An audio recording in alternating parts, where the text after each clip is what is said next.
ভাবি, আমি তো এখন আপনারা আমার স্বামীর ভাগ দিয়া দিলাম। আপনি না বলছেন আমার স্বামী যদি আপনার বিয়া করে আপনি আমার 5 লাখ না 10 লাখ টাকা দিবেন। আমার স্বামীর ভাগ আপনারা বুঝাই দিছি, আমার স্বামী আপনার বিয়া করছে। এখন তাইলে আমার ভাগ আমারে বুঝাইয়া দেন। ভাবে আমি যা কথা দিই তা রাখি। তুমি তোমার স্বামীর ভাগ আমারে দিছো, তোমার স্বামী আমার বিয়েও করছে। এখন আমার ভবিষ্যৎ নিশ্চিত। আমার টাকা পয়সার কোনো দরকার নেই।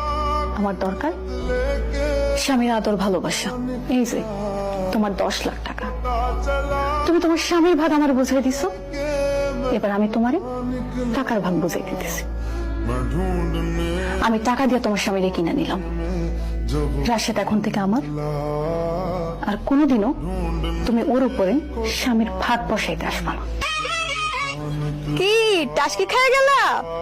তোমারে কতবার ডাকছি বলো তো, সকাল সকাল ঘুম থেকে উঠো নাই কেন? আমি চাইছিলাম তোমারে নিয়ে মার্কেটে যাইতে, কিন্তু তুমি তো উঠলা না। শেষমেশ আমি একা যাইয়া অনেক শপিং করছি।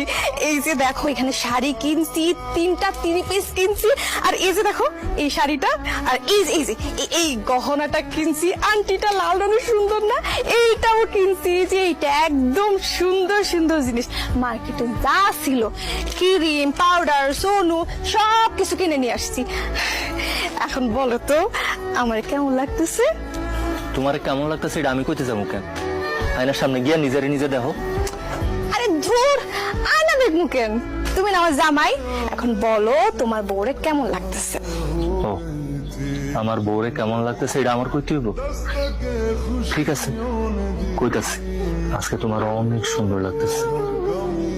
এই দুনিয়ায় তোমার মতো সুন্দরী আরেকটা মাইয়া মানুষ আছে কিনা? তুমি ওর প্রশংসা করতেছো কেন? আমার প্রশংসা করতেছো না কেন বলো?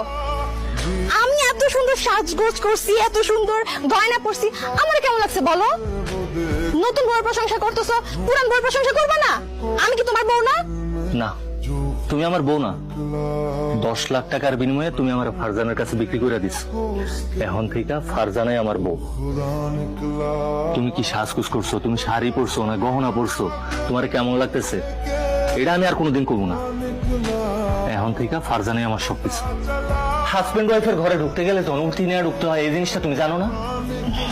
না মানে আমিও তো তোমার বউ, ওই জন্য অনুমতি না নিয়েই ঢুকে পড়ছি। তুমি আমার কি সেটা আমি তোমার কাছে জানতে চাইতেছি না।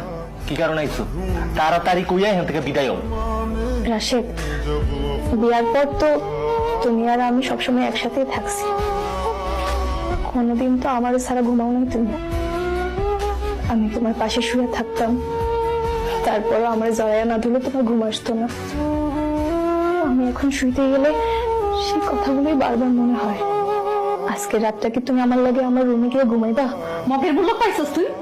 আমার স্বামীকে তোর সাথে যা ঘুমাইবো, যাই না দেখে যা, নইলে কিন্তু খুব খারাপ হয়ে যাবো। আমি যাবো না, আমি আমার স্বামীর ছাড়া কোথাও যাবো না। রাশেদ, আমি বিছানায় গিয়ে শুইলেই আমার দমটা বন্ধ হয়ে আসতেছে, আমি ঘুমাইতে পারতেছি না।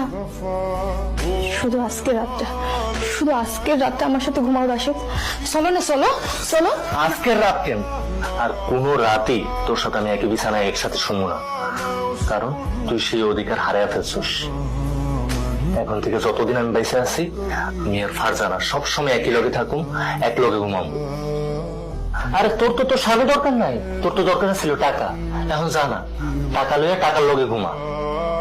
তোর কাছে তো এখন অনেক টাকা, টাকাই তোরে তোর স্বামীর আদর্শ হাত দিব। আমার আর দরকার কি? কি কর রাশেদ? টাকা কেমনে স্বামী ভালোবাসা দিব? টাকা নিয়ে কেমনে মানুষ ঘুমায়? আমারে আমার ভাবির লগে বিয়া করানোর অনুমতি দেওয়ার আগে তোর এটা মনে আছিল না? তুই ভাবছিলি টাকাই সব সুখ দিতে পারে, টাকার মধ্যেই সব সুখ। তাহলে এখন টাকার কাছ থেকে সব সুখ চা।